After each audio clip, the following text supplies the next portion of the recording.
This shoe right here. This is one of them ones. Welcome back to Kicks on Kicks, my channel where I review sneakers. And today we are looking at quite the classic blast from the past. This is the Nike SB Dunk NYC, the Pigeons.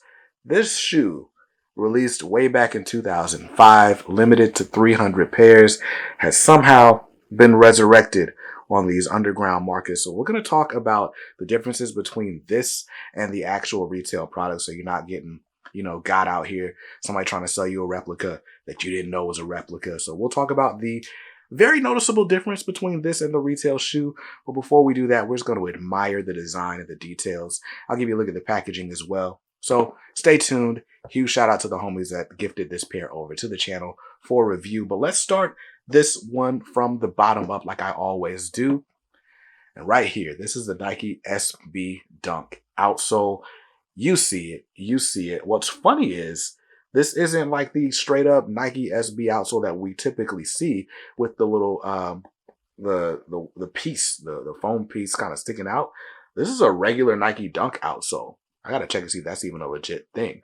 But all orange, everything. Obviously, this is part of the City Pack that released, like I said, way back in 2004, 2005, where we had the London, we had the Paris, the Tokyo Dunk, and this being the Dunk representing New York City, the NYC, designed by Jeff Staple of Reed Space. This was one of the first shoes that people camped out for, and it made the news. Like I said, only 300 pairs were sold in the Reed Space store. Some of them were even numbered and all that, but hey, very, very dope sneaker. And it's been a highly coveted pair ever since. This reminds me of the days when I first got into sneakers. I was just starting to really obsess over sneakers, using my grandmother's dial-up internet to look at pictures of Jordans and stuff when I got into the Nike Talk forums, and these were popping. It was these. We had the De La Souls. There were a lot of dunks. SBs were popping back then. The Uncles, the MF Dooms. Sheesh, what else were there? Were a lot. There were the NERDs. I still want the NERD dunks. The Pee Wee Hermans. This was from the time where Nike Skateboarding and the Dunk was just it was just great. It was a great skate shoe. It was a sneakerhead shoe. Real heads know. Real heads know. Now, Nike SB Dunks don't get as much love, and Nike Dunks without the SB treatment seem to not get love at all, except the Pandas, which everybody loves to hate. But anyway, let's talk about this shoe. Obviously, it's inspired by the city of New York. And what is more New York than a disgusting pigeon?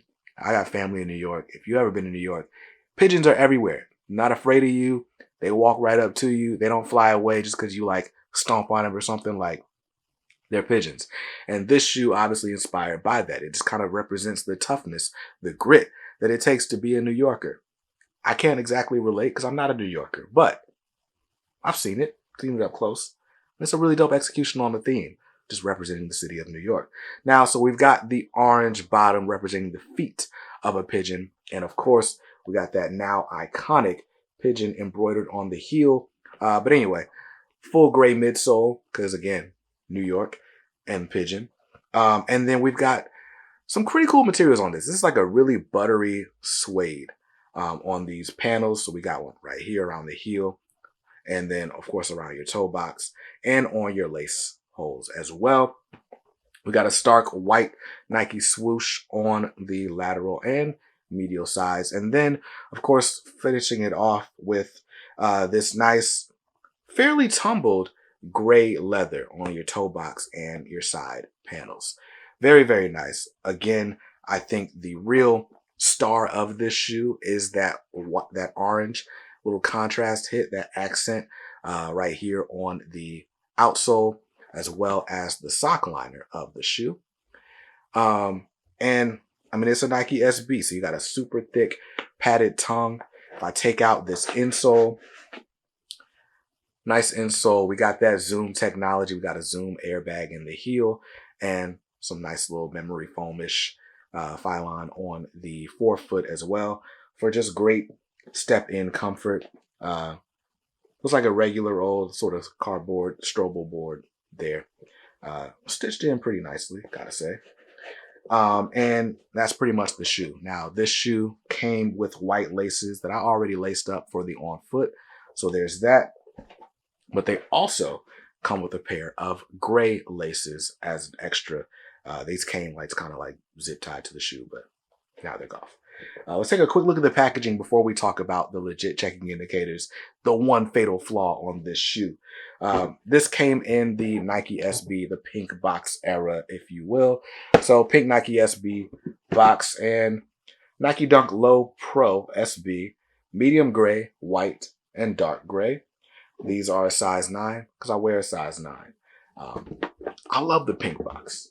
Nike SB is just dope. This, like I said, this just unlocks so many core memories that I had as a young high school kid in North Carolina who was never going to get a pair of these, the retail shoe. There was just no way. But now let's talk about the how to spot the fake shoe versus the real shoe, right? Now, of course, there were only 300 of these made ever. So chances are if you see a brand new pair of these and they don't cost like $6,000, they're not real. They're just not. They're just not. But also, this shoe came out in 2004, 2005. So even if you did come across a pair, this gray should start to like be turning yellow a bit. It should not look brand new, no matter how well the person who got them kept the shoe. So there's that part as well. But the one fatal flaw on this shoe, the very easy to tell difference between this replica shoe in my hand and the retail product that has been long gone and will never retro again, according to Jeff Staple, is right here on this tongue. So this fat tongue that I didn't even mention earlier. It says Nike SB, and then right here it says Dunk Low Pro. Now that's something that they've added to SBs in recent years. But fun fact, none of the Nike SB Dunks in the city pack have the name of the shoe written on the tongue. It's just got that Nike SB logo and then the tongue cuts off. And that's it. So if you see a pair of these with the Nike Dunk Low written on the tongue, you know it's a Fugazi. Now, is that going to matter? Are people going to care on foot? Chances are, if somebody knows what this shoe is, they absolutely are going to care. But most of the people that you see in your real life have no idea this shoe exists. And they're like, oh, cool pair of dunks, if they even say that.